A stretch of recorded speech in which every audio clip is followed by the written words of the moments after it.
Nous avons commencé la semaine dernière une série dans ce grand livre, ce beau livre. Je n'ai pas promis que nous allons aller jusqu'à la fin, mais nous avons vu que le thème de ce livre, c'est le Dieu qui délivre son peuple. Ça, c'est la moitié du livre, mais ce n'est que la moitié. C'est Dieu qui délivre son peuple afin de demeurer parmi eux, parmi son peuple.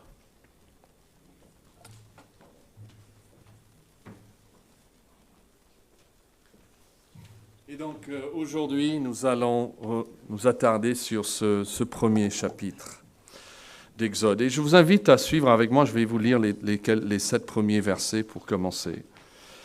Voici les noms des fils d'Israël, venus en Égypte avec Jacob et la famille de chacun d'eux.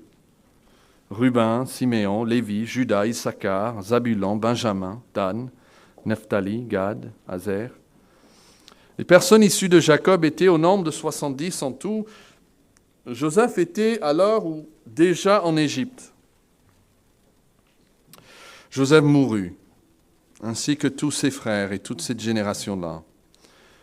Les enfants d'Israël furent féconds et multiplièrent, ils s'accrurent et devinrent de plus en plus puissants, et le pays en fut rempli. Nous allons considérer dans ce premier chapitre le thème de la protection et la prospérité que Dieu donne au milieu de la persécution.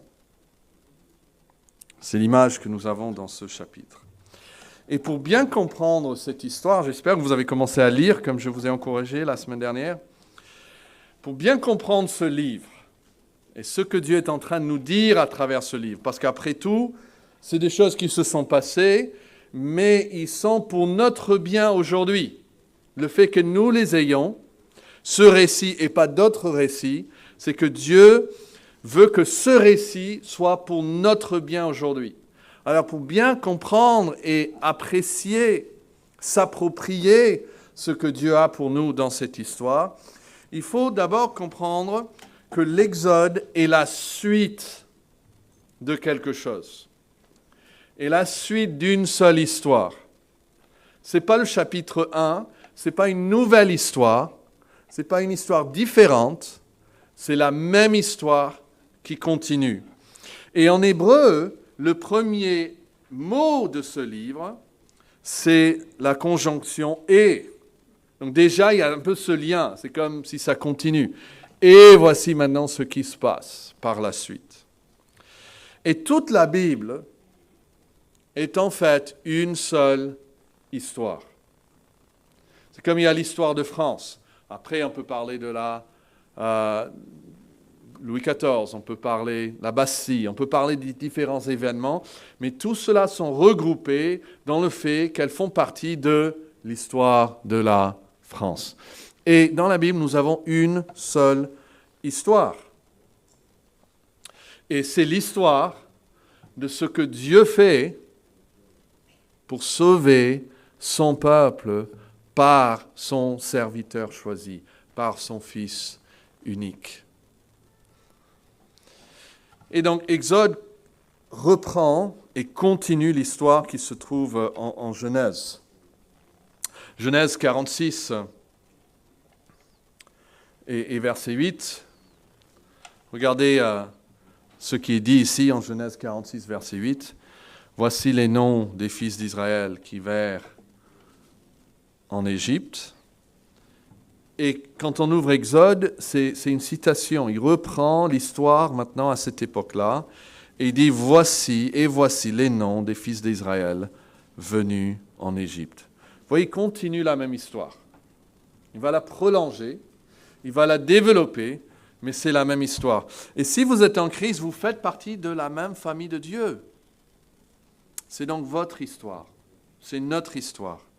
Galates 4, versets 4 et 5 dit que lorsque les temps ont été accomplis, Dieu a envoyé son Fils né d'une femme, né sous la loi, afin qu'il rachète ceux qui étaient sous la loi, afin que nous recevions l'adoption.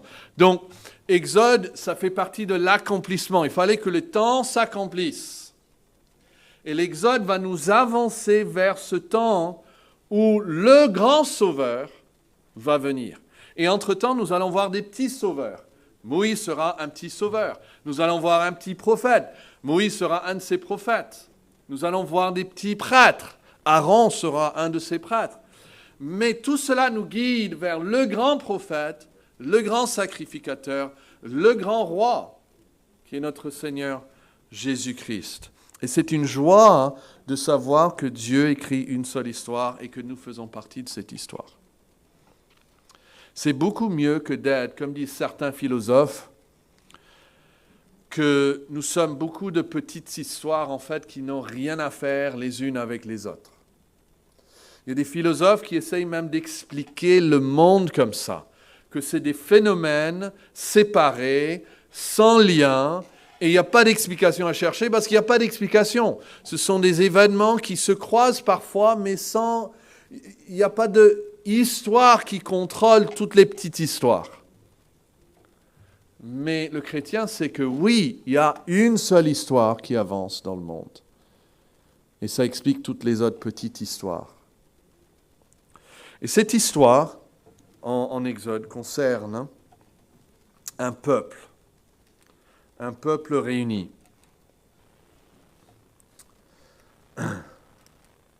Voilà. Un peuple réuni. Ils ont le même sujet, les fils d'Israël et les fils d'Abraham. Est-ce que vous pouvez compter, même les jeunes? Regardez en Exode 1, on va les compter. Combien de fils? On y va. Verset 2, on a 1, 2, 3, 4. On commence verset 3, on ajoute 5, 6, 7. On y va à verset 4, on a 8, 9, 10 et 11. On a donc 11. Les personnes de Jacob étaient au nombre de 70 en tout. Et il en manque un. C'est qui? C'est Joseph. Regardez la fin du verset 5. Joseph était alors...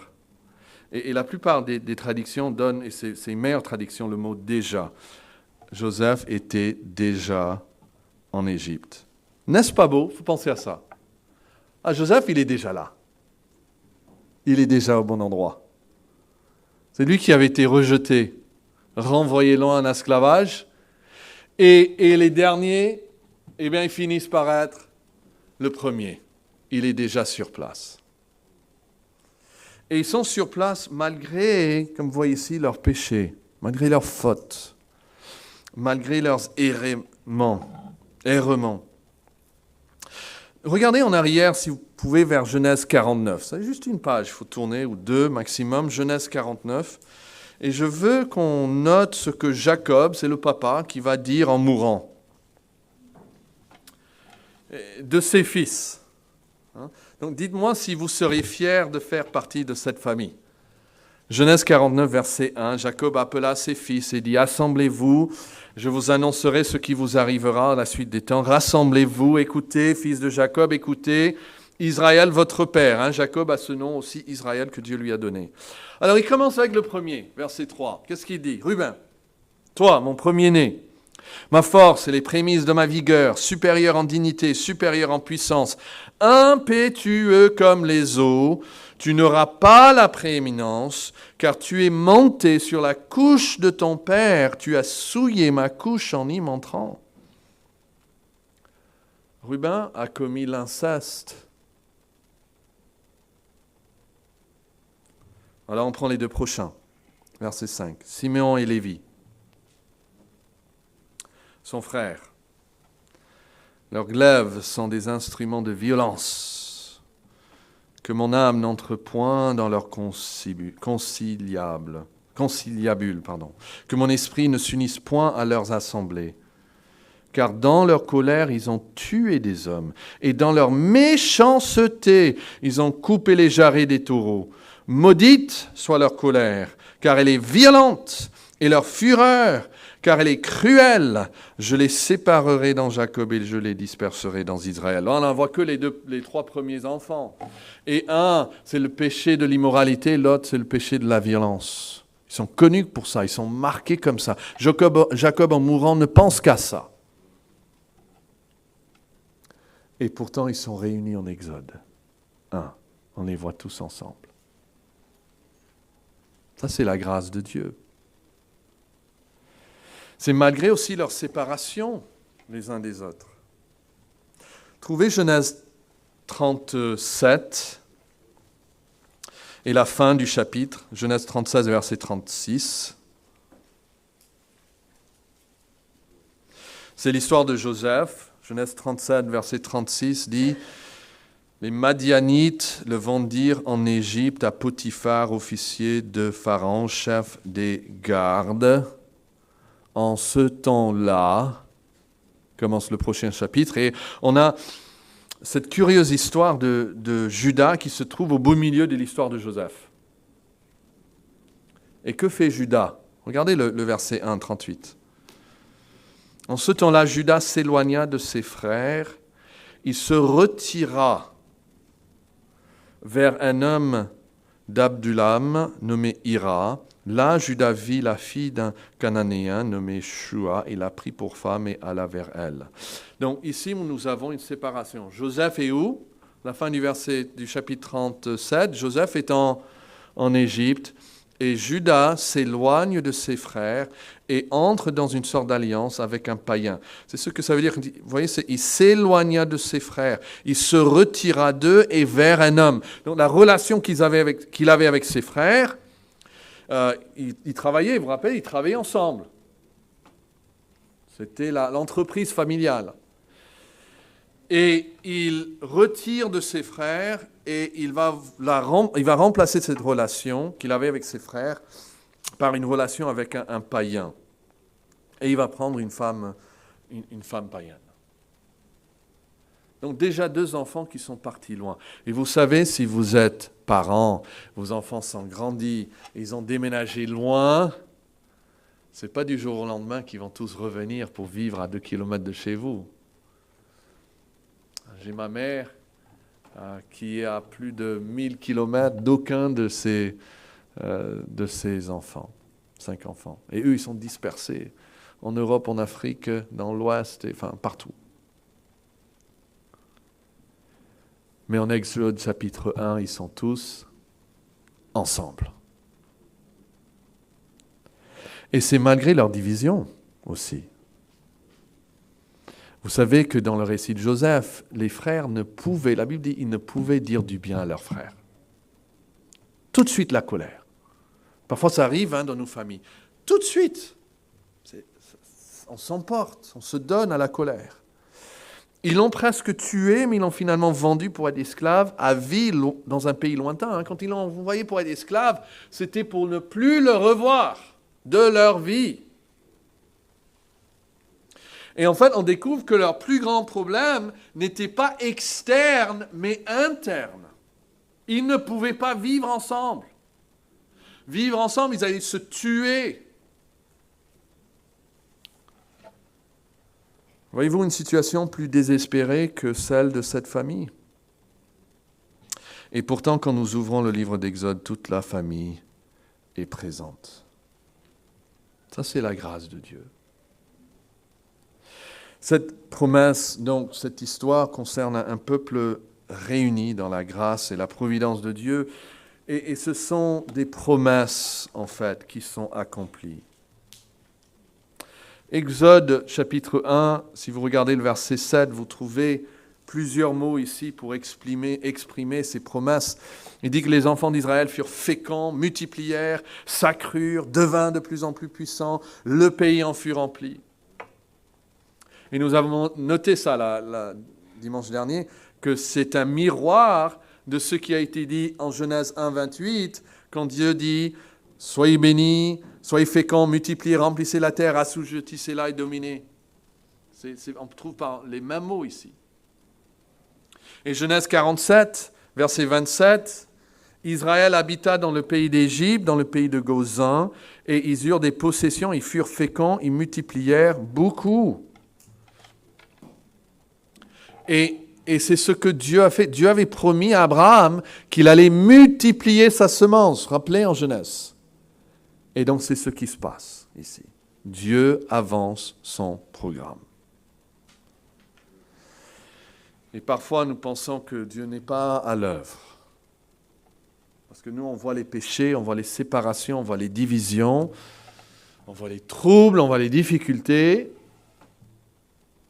Et non, Dieu derrière est toujours en train de bâtir son Église. Il dit même les portes de l'enfer ne pourront pas résister. Et notre texte nous démontre que Dieu peut nous bénir n'importe où et n'importe quoi et n'importe qui est dans notre vie. Ça, c'est ce qu'on appelle la providence de Dieu. Est-ce que vous vous rappelez ce qu'est la providence de Dieu? La providence de Dieu consiste en ce qu'avec une suprême sainteté, sagesse et puissance, il préserve toutes ses créatures et dirige toutes leurs actions. Toutes ces créatures, il dirige tout. Et puis la question juste après, en quoi la connaissance de la providence de Dieu nous est-elle bénéfique? Et la réponse, c'est que la connaissance de la providence de Dieu nous est bénéfique en ce qu'elle nous permet d'être patients dans l'affliction, reconnaissants dans la prospérité et confiants, quoi qu'il arrive, en notre bon et fidèle Père. Je vous encourage à mémoriser ces réponses. Et c'est ce que Dieu est en train de faire ici. Et regardez Genèse 50. Genèse 50 à partir du verset 15. Ici, nous avons le témoignage de Joseph envers ses frères. Alors, il faut vous rappeler que ses frères l'ont rejeté, ils l'ont haï.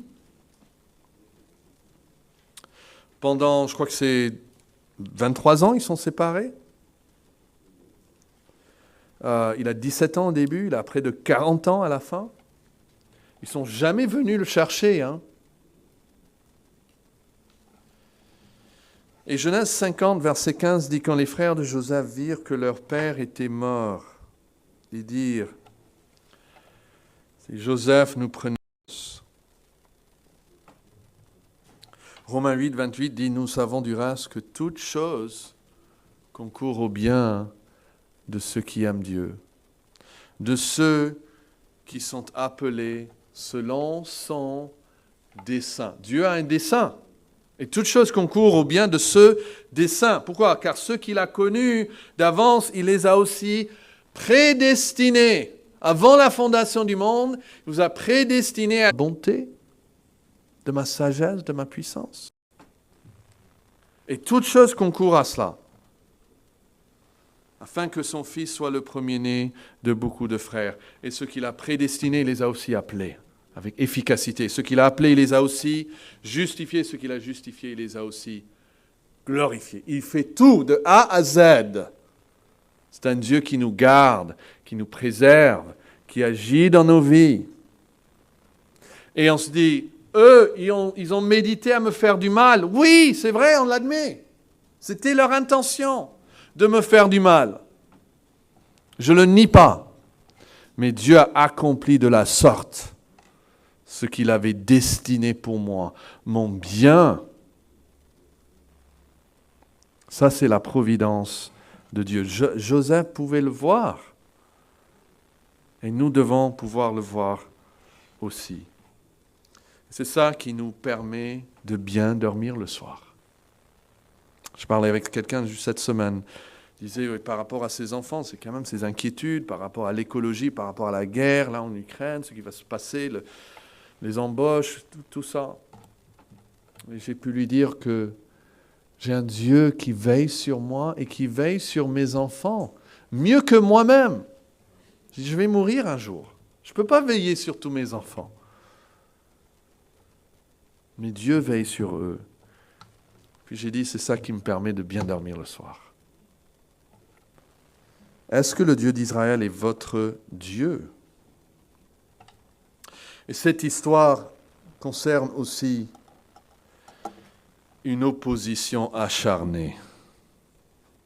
Il y a une résistance.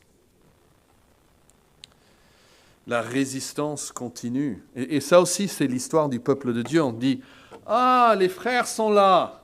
Ils sont unifiés encore. Ils sont ensemble. Ce test est passé. Et vous savez ce qu'il y a derrière? Il y a notre test. Ah, finalement, cette difficulté, elle est derrière nous. Et qu'est-ce qu'il y a maintenant devant eux? Regardez le verset...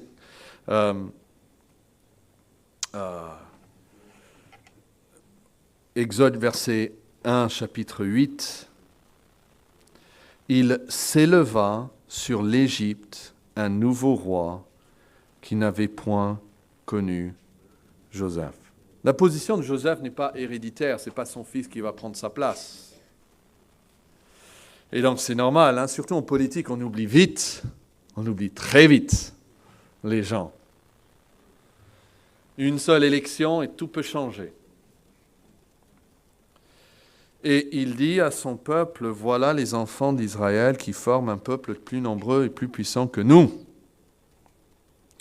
En Genèse chapitre 15, Dieu avait parlé à Abraham, Genèse 15, verset 12, au coucher du soleil, un profond sommeil tomba sur Abraham, et voici une frayeur et une grande obscurité vinrent l'assaillir. Et l'Éternel dit à Abraham, sache que tes descendants seront étrangers dans un pays qui ne sera point à eux, ils seront asservis et on les opprimera pendant 400 ans. Mais je jugerai la nation à laquelle ils seront asservis et ils sortiront ensuite avec de grandes richesses. Dieu avait déjà tout annoncé, tout préparé. C'est Dieu qui les a dirigés vers l'Égypte, c'est Dieu qui les a mis là, et maintenant le trouble arrive sous le contrôle de Dieu. Mais notez en Exode 1, verset 10, ce que Pharaon veut faire. Il dit, allons, montrons-nous habiles à son égard, empêchant qu'il ne s'accroisse. C'est le même mot traduit multiplié en Genèse 1, 28 et que nous avons déjà vu ici, déjà même en Exode chapitre 1. Donc il y a Dieu qui dit, je vais vous multiplier, et Pharaon qui dit, empêchons-les de se multiplier. Et donc c'est un combat maintenant. Et il faut penser à ce combat dans des termes religieux même. Parce que Pharaon se présente comme le fils du roi Soleil. Il est adoré comme un dieu. Il représente le Dieu des Égyptiens. Le Dieu des Égyptiens a décidé que le peuple d'Israël ne va plus multiplier. Et le Dieu d'Israël a décidé que son peuple va continuer à multiplier. Donc il y a cette confrontation entre le Dieu d'Égypte et le Dieu de Jacob. Et c'est un combat acharné. Tout est en place ici pour un affrontement majeur. Tout va être essayé pour combattre le Dieu d'Israël. Et donc le roi dit, allons, montrons-nous habiles vis-à-vis de ce peuple, empêchons-le de se multiplier. C'est un problème pour Pharaon, ce Pharaon-là. Parce que, vous pouvez imaginer un peu la géographie de l'Égypte. Le peuple d'Israël, leur avait donné un pays, le Gozan, un pays très spécifique sur la frontière d'Égypte, d'où viennent les ennemis. Et donc, si eux qui vivent tous dans ce territoire frontalier se donnent maintenant aux ennemis, la protection d'Égypte est mise en danger. C'est même logique qui inspire les guerres maintenant en Ukraine et entre l'Ukraine et la Russie. Mes frontières, il faut les protéger. Il faut de l'espace entre moi et mes ennemis. Et là, ce peuple frontalier, s'ils font des alliances maintenant avec les ennemis, nous allons souffrir. Donc, il faut arrêter, il faut contenir ce danger, mais on ne veut pas non plus les expulser, on veut toujours profiter de ce peuple. Donc, il va être malin et il va avoir plusieurs tentatives. Regardez la première tentative, c'est dans le verset 11, Exode 1, 11. On établit sur donc, le peuple d'Israël des chefs de corvée afin de l'accabler de travaux pénibles. C'est ainsi qu'il bâtit des villes de Pithom et de Ramsès pour servir de magasin à Pharaon. Ici, là, le monde tente d'exploiter le peuple de Dieu, de se servir même d'eux pour leur bien. Encore aujourd'hui, on voit le monde qui essaie de se servir de la religion pour avancer leurs desseins. Les gouvernements sont rarement contre le christianisme même s'ils peuvent la contrôler pour qu'elle serve leur intérêt. Ils aiment bien une religion domestiquée, à la française par exemple, si nous sommes en France. Mais ils ont peur de quelque chose qu'ils ne peuvent pas contrôler. Et c'est ce qui se passe. Est-ce que ça marche? Regardez le verset 12. Mais le plus qu'on l'accablait, plus quoi? Il multipliait et s'accroissait. Le premier match est terminé et ils ont perdu. Deuxième tentative. Regardez, le deuxième tentative, verset 12 au milieu. Et l'on prit en aversion les enfants d'Israël. Alors les Égyptiens réduisirent les enfants d'Israël à une dure servitude. Il leur rendit la vie amère par de rudes travaux en argile et en briques et par tous les ouvrages des champs.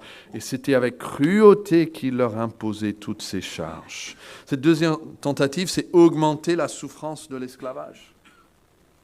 Ça ne marche pas, donc on essaie encore plus. On va les accabler encore plus. Et sans que ce soit dit explicitement, l'histoire nous fait comprendre que cela n'a pas marché non plus. Ça ne marche pas. Il est frustré. Qu'est-ce qu'il va faire? Il va être malin, il va être avisé, il va réfléchir, il va aller maintenant à l'étape supérieure. Maintenant, il va exiger la mort. Mais au début, d'une façon plutôt contrôlée et même un peu secrète. La troisième tentative, c'est l'infanticide sélective et discrète. Il va appeler deux de ses sages-femmes, verset 15. Le roi d'Égypte parla aussi aux sages-femmes des Hébreux, nommées l'une Shifra et l'autre Pua. Ce sont des noms hébreux, donc on présume qu'elles étaient juives. Probablement, elles étaient chefs de toute une compagnie de sages-femmes, parce qu'il y avait des centaines de milliers de personnes. Et ceux qui connaissent un peu l'histoire de l'Égypte antique savent que tous les différents métiers, en fait, étaient très bien contrôlés. Ils étaient dans des groupes différents. Et il va leur donner cet ordre, verset 16. « Quand vous accoucherez les femmes des Hébreux, et que vous les verrez sur les sièges, si c'est un garçon, faites-le mourir. Si c'est une fille, laissez-la vivre. » C'est à ces femmes, c'est à ces sages-femmes, ces infirmières de faire mourir discrètement les garçons. C'est une culture de mort qui s'installe ici. On va se débarrasser de tous les petits que nous ne voulons pas. On n'a pas le temps pour eux, on n'a pas l'argent pour eux. Ils sont handicapés mentalement. Enfin, c'est tous ces raisonnements que nous avons aujourd'hui. Donc nous allons nous débarrasser de ces enfants. Car après tout, le corps m'appartient. Donc je peux faire ce que je veux avec un autre corps qui se trouve dans mon sang. Ça, c'est la logique derrière l'avortement, qui est vraiment illogique, parce que ce n'est pas son corps, en fait. C'est un autre corps, avec un autre ADN et tout.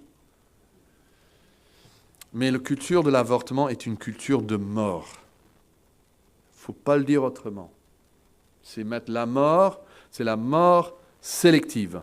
Je choisis de mettre celui-là à mort, parce que le temps ne me convient pas, la situation ne me convient pas, la relation dans laquelle je me trouvais ne me convient pas. Je fais mourir celui-là, peut-être dans 2 ans, je ne vais pas faire mourir, mais j'ai le droit de faire mourir mon enfant.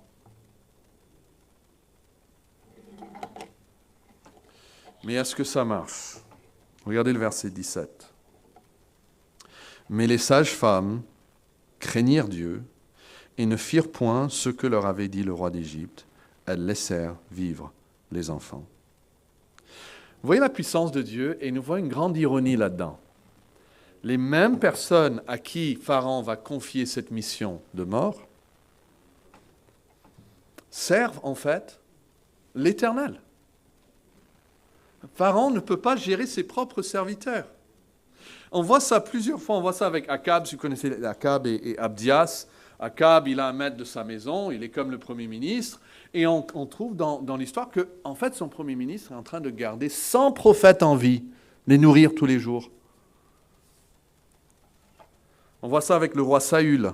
Il déteste David, il veut tuer David. Il découvre un jour que son fils Jonathan est en train de protéger son ennemi. Son propre fils. Et plus tard, c'est sa fille Michal aussi qui est en train de protéger David. Et l'ironie de Dieu, il choisit, c'est dans les lieux où nous, on ne s'attend pas. On dit, si Dieu va aider, ça va venir de l'extérieur. Non, Dieu va choisir quelqu'un même à l'intérieur du palais.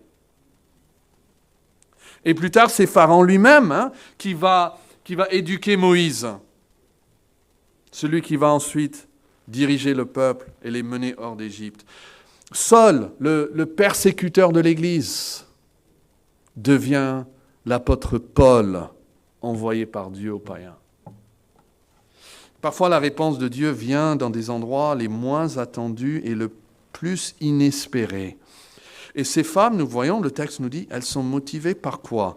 Par la crainte de Dieu. Et il est parfois nécessaire de désobéir à l'homme afin d'obéir à Dieu. C'est ce qui ont fait beaucoup de chrétiens protestants en France pendant la Deuxième Guerre mondiale.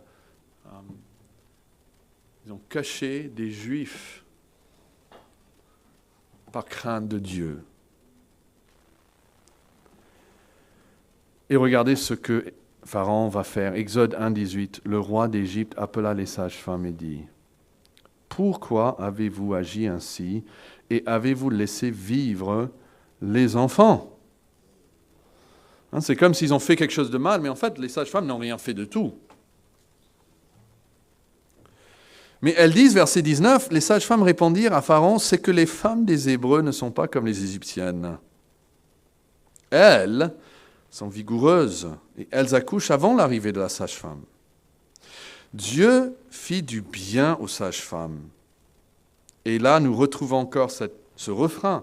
Le peuple multiplia et devint très nombreux. Et parce que les sages-femmes avaient eu la crainte de Dieu, Dieu fit prospérer leur maison. Alors, il y a deux façons de comprendre la réponse de ces femmes au roi. Elles ont menti au Pharaon. Elles lui disent que le temps qu'il faut pour qu'elles arrivent, l'enfant est déjà né, il est déjà entouré par son père, la famille, et il n'y a pas moyen pour elles, des femmes, de venir et de prendre l'enfant et de le tuer. On voit Michal, la fille de Saül, elle aide David à fuir, mais quand son père lui dit « Attention, tu es l'ami de... Tu m'as trompé, tu es l'ami de mon ennemi. » Elle a peur de se faire mourir par son propre père et elle ment. Elle dit « Il m'a dit, laisse-moi aller ou je te tue. » Comme ça, elle sauve sa vie. Et Saül a donc 2 enfants qui l'empêchent de tuer David, Jonathan et Michal. Mais Jonathan lui dit la vérité. Michal est en train de lui mentir. Et le fait qu'elle dissimule son amour pour David ouvre la voie pour que Saül puisse la donner à un autre homme, et ça fait accroître tout son chagrin et sa douleur. Plus tard, Rahab va mentir au chef de Jéricho après avoir caché les espions. Si c'est un mensonge, on voit la grâce de Dieu qui les bénit pour leur crainte de Dieu malgré leur crainte de l'homme. Dieu peut voir, il peut savoir la crainte de Dieu, même si c'est mélangé avec la crainte de l'homme. Mais il y a d'autres choses qui suggèrent qu'en fait, elles se moquent de Pharaon. Parce que ce qu'elles lui disent est tellement ridicule, en fait. Et elles font délibérément cette différence entre les Égyptiennes et les femmes des Hébreux. Dit, les femmes des Hébreux ne sont pas comme les Égyptiens, elles sont vigoureuses. Et elles accouchent avant l'arrivée de la sage-femme. Elle fait une distinction nette et claire entre les Égyptiennes, le peuple de Pharaon, hein, les femmes de Pharaon, et les femmes des Hébreux. Elles ne sont pas comme les vôtres. Et elles disent avec l'ironie, les Égyptiens, elles ont besoin de nous, mais on se trouve sans emploi parmi les Hébreux. Elles peuvent parfaitement gérer la chose sans notre présence. Nous, on n'y est pour rien. Et dans ce sens, elles ont raison. Dieu les multiplie. Elles ne peuvent rien faire pour arrêter cela. Elles comprennent que c'est l'action divine. Et parce que les sages-femmes avaient eu la crainte de Dieu, Dieu fit prospérer leur maison. 4e tentative. C'est la solution finale. Verset 22. Alors Pharaon donna cet ordre à tout son peuple. Imaginez, toute la nation est appelée à participer maintenant. Et ce n'est pas juste à la naissance, hein, mais vous jetterez dans le fleuve tout garçon qui naîtra et vous laisserez vivre toutes les filles. Et par cet ordre, il y a encore beaucoup d'ironie ici, parce que le fleuve, selon Pharaon, va devenir le tombeau des petits Juifs, n'est-ce pas? Le fleuve, maintenant, est l'endroit le plus à craindre.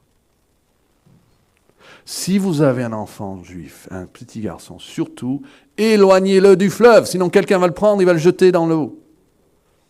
Le fleuve, c'est l'endroit de la mort. C'est le cimetière des petits garçons. Mais lisez le verset qui suit, Exode 2. Un homme de la maison de Lévi avait pris pour femme une fille de Lévi. Cette femme devint enceinte, elle enfanta un fils. Elle vit qu'il était beau, elle le cacha pendant 3 mois. Ne pouvant plus le cacher, elle prit une caisse de jonc, elle enduisit de bitume et de pois, elle y mit l'enfant et le déposa parmi les roseaux sur le bord d'eau du fleuve. Et Dieu, dans sa grandeur, va se servir de l'outil qu'a choisi Pharaon, le fleuve, pour sauver le Sauveur, Moïse. Et parmi tout son peuple qui est commandé à jeter ses garçons à l'eau, il va prendre sa propre fille et va se servir d'elle pour la retirer de l'eau. Et de l'eau. Et Moïse veut dire retirer de l'eau. Vous voyez la providence de Dieu, la grandeur de Dieu et la façon qu'il agit. C'est merveilleux. Il se sert des outils choisis par l'ennemi. C'est comme Joseph a dit, vous avez voulu ça pour le mal, et Dieu a changé en bien. Il s'est servi du fleuve pour changer en bien. Il s'est servi de la fille de Pharaon pour changer en bien. Quand Pharaon se tourne vers les sages-femmes, Dieu les utilise pour son plan. Quand il se tourne vers tout le peuple, Dieu va utiliser sa propre fille pour faire avancer son plan. Il va le faire payer, hein, c'est Pharaon qui doit payer maintenant, pour toutes les couches et tous les vêtements et tous les profs, tout va être au compte de Pharaon. Même la mère va être payée pour prendre soin de lui. Et rappelons-nous que c'est notre histoire. Si nous sommes en Jésus-Christ, il nous garde. Nous ne sommes pas sauvés par nos propres forces. Et nous ne sommes pas gardés par nos propres forces. Je suis convaincu que si j'aurais pu perdre le salut, je l'aurais perdu il y a longtemps. C'est Dieu qui me garde. Et c'est Dieu qui vous garde. Et rien n'arrête le cours de son plan. Donc faites-lui confiance. Prions. Grand Dieu, quelle consolation pour nous de voir que dans ces moments de persécution, le peuple de Dieu prospérait multiplié. Et nous avons souvent très peur de la persécution. Mais donne-nous la confiance que toute chose peut concourir au bien de ton Église. Nous admettons que si c'était à nous de préserver l'Église, elle serait morte il y a longtemps. Nous te louons de ce que c'est Christ qui bâtit son Église. Donne-nous donc une confiance, que nos cœurs soient en paix, sachant que Christ est le roi des rois, le Seigneur des seigneurs. Et nous sommes unis à lui par une alliance éternelle. Et s'il a été fidèle au peuple d'Israël en Égypte, combien plus il nous sera fidèle après avoir scellé cette alliance dans son sang. Ô Seigneur, fais croître notre foi et par-delà notre joie. Nous prions au nom de Christ. Amen.